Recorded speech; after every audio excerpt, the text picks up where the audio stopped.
মৰমৰ ছাত্ৰ ছাত্ৰীসকল ক্লাছ টিউটৰ ইউটিউব চেনেলে তোমালোকক স্বাগতম জনাইছোঁ। পঞ্চম শ্ৰেণীৰ আমি আৰু আমাৰ পৰিৱেশ নামৰ যিটো কিতাপ আছে সেই কিতাপটোৰ পাঠ নম্বৰ 3 বতৰ ইয়াৰ প্ৰশ্নৰ উত্তৰসমূহ বিতংভাৱে আলোচনা কৰিছোঁ প্ৰথমৰ পৰা শেষলৈকে। আশা কৰোঁ ভিডিঅ'টোৰ জৰিয়তে তোমালোকৰ ভালেখিনি সহায়ক হ'ব। মৰমৰ ছাত্ৰ ছাত্ৰীসকল, যদি ভিডিঅ'টো তোমালোকৰ ওচৰত ভালে লাগিছে তেনেহ'লে এটা লাইক কৰিবা, লগতে চেনেলটো ছাবস্ক্ৰাইব কৰি ৰাখিবা যাতে তোমালোকৰ বাকী যিবোৰ বিষয় আছে প্ৰতিটো বিষয়ৰ প্ৰশ্নৰ উত্তৰ মোৰ এইটো চেনেলৰ জৰিয়তে পাব পাৰা। আমি এতিয়া মেইন ভিডিঅ'লৈ যাওঁ ব'লা।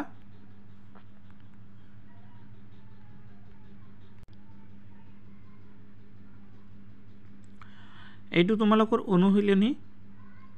অনুশীলনীত চাবা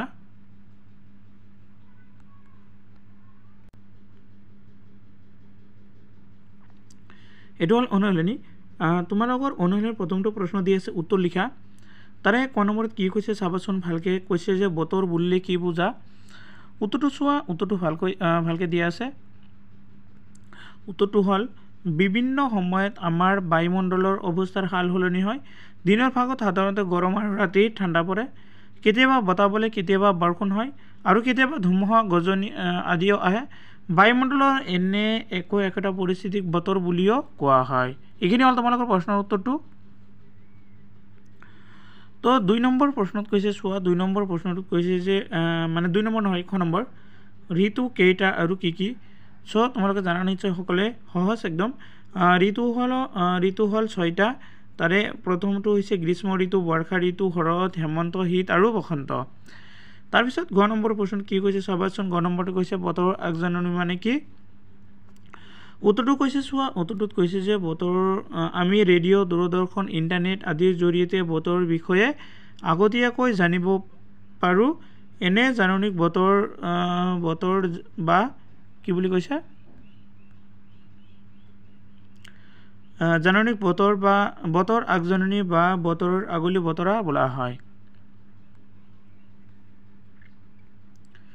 তোমালোকৰ ঘ নম্বৰ প্ৰশ্নত কৈছে বতৰ তথ্যপাতি দিয়া সঁজুলি 3বিধ সঁজুলিৰ নাম।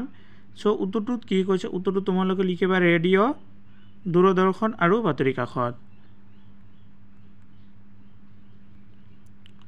এইবাৰ 9 নম্বৰ প্ৰশ্নত কৈছে যে কোনটো বিভাগে গোটেই দেশখনৰ বাবে বতৰৰ আগজাননী প্ৰস্তুত কৰে আৰু প্ৰচাৰ কৰে।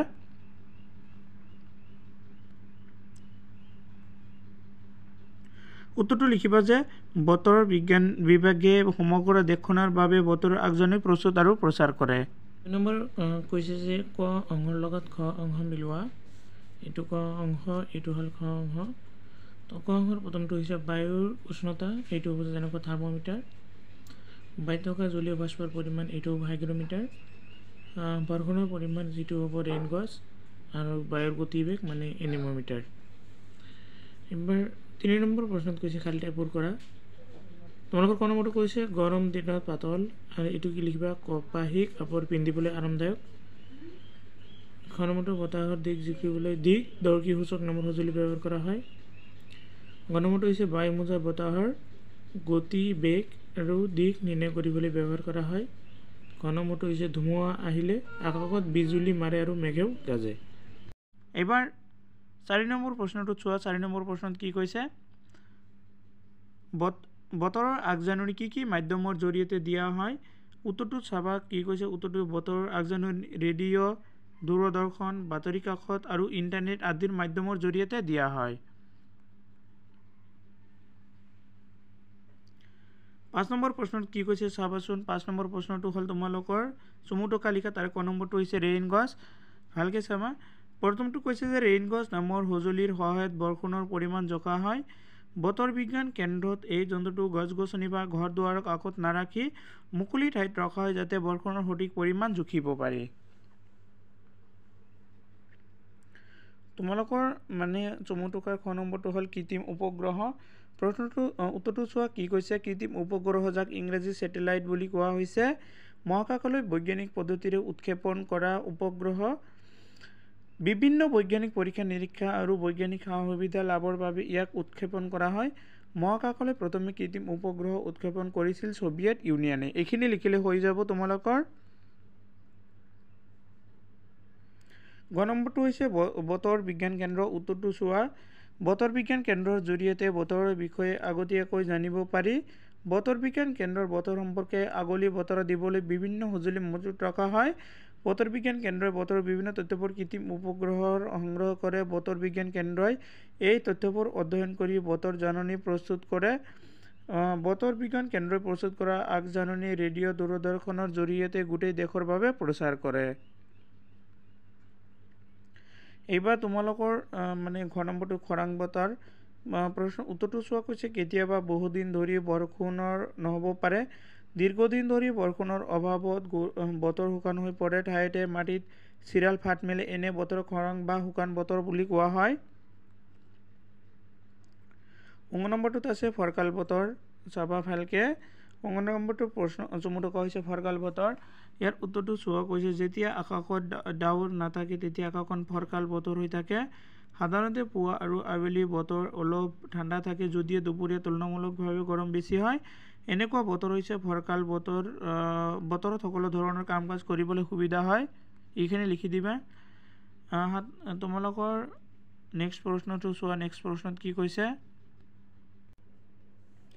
নেক্সট চোৱা কি কৈছে 6 নম্বৰ এইটো বতৰ অনুযায়ী আমাৰ সাজপাৰ কেনেধৰণৰ হ'ব লাগে। ইয়াৰ উত্তৰটো চোৱা। বতৰৰ লগত মিলাই সাজপাৰ পৰিধান কৰাটো ভাল। গৰমৰ দিনত কি কৈছে গৰমৰ দিনত পাতল কাপোৰ কপাহী কাপোৰ পিন্ধিবলৈ বৰ আৰামদায়ক। কপাহী কাপোৰ সৰু সৰু বিন্দা থকা বাবে গাৰ ঘাম সোনকালে শুকায়। কৃত্ৰিম সূতা অৰ্থাৎ নাইলন পলিষ্টাৰ আদি সূতা তৈয়াৰ কৰা হয়। কাপোৰ পিন্ধিবলৈ গাৰ ঘাম ওলাই যাব নোৱাৰে। এনে কাপোৰ পৰিধান কৰাটো শৰীৰৰ বাবে হানিকাৰক।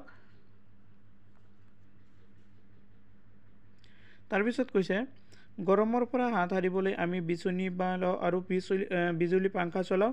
কেতিয়াবা ডাঙৰ গছৰ ছাঁত বহি গা শীতল কৰোঁ। শীতকালত আমি গৰমৰ কাপোৰ এইটো চাব ভালদৰে যে কি কৈছে শীতকালত আমি গৰমৰ কাপোৰ পিন্ধোঁ। ৰাতি শুওঁতে অলপ লেপ কম্বল আদি গাত লওঁ। শীতৰ পৰা হাত সাৰিবলৈ জুইৰ তাপ লওঁ। আমি সাধাৰণতে শীতল ঊলৰ কাপোৰ পিন্ধোঁ। অসমত এৰী কাপোৰ কি কৈছে এৰী কাপোৰৰ বাবে শীতকালতে হয়। এইখিনি প্ৰশ্ন তোমালোকে ভালকৈ চাই ল'বা। তাৰপিছৰ প্ৰশ্নটো তোমালোকৰ ইয়াতে 8 নম্বৰ দিয়া আছে। এইটো 8 নম্বৰ নহয়। ইয়াৰ প্ৰশ্ন হ'ব এইটো 7 নম্বৰ। 7 নম্বৰ প্ৰশ্নত কি কৈছে মানে কি কামত বতৰৰ আগজাননী সহায় কৰে। ইয়াৰ উত্তৰটো চোৱা। কি কৈছে জাহাজৰ নাবিকসকলক। 2 নম্বৰটোত কৈছে সাগৰৰ মাছ মৰা মাছমৰীয়াসকলক। 3 নম্বৰত বিমান চালকসকলক। তাৰপিছত 4 নম্বৰত পৰ্বত আৰোহণকাৰী আদিক বতৰৰ আগজাননীত সহায় কৰে। এইবাৰ তোমালোকৰ 8 নম্বৰ প্ৰশ্নটো বতৰৰ উপাদান কেইটাৰ নাম কি। উত্তৰটো চোৱা কৈছে বতৰৰ উপাদান কেইটা হ'ল কি আছে চোৱাচোন। বায়ুৰ উষ্ণতা, বতাহৰ দিশ, বেগ, বৰষুণৰ পৰিমাণ, মেঘৰ উপস্থিতি, বায়ু থকা জলীয় বাষ্পৰ পৰিমাণ আদি। আজিৰ ভিডিঅ' এইখিনিলৈকে। ভিডিঅ'টো কেনে হৈছে কমেণ্ট কৰি জনাবা। মৰমৰ ছাত্ৰ ছাত্ৰীসকল ভিডিঅ'টো সম্পূৰ্ণকৈ চোৱাৰ বাবে তোমালোকক আটাইকে ধন্যবাদ জনাইছোঁ।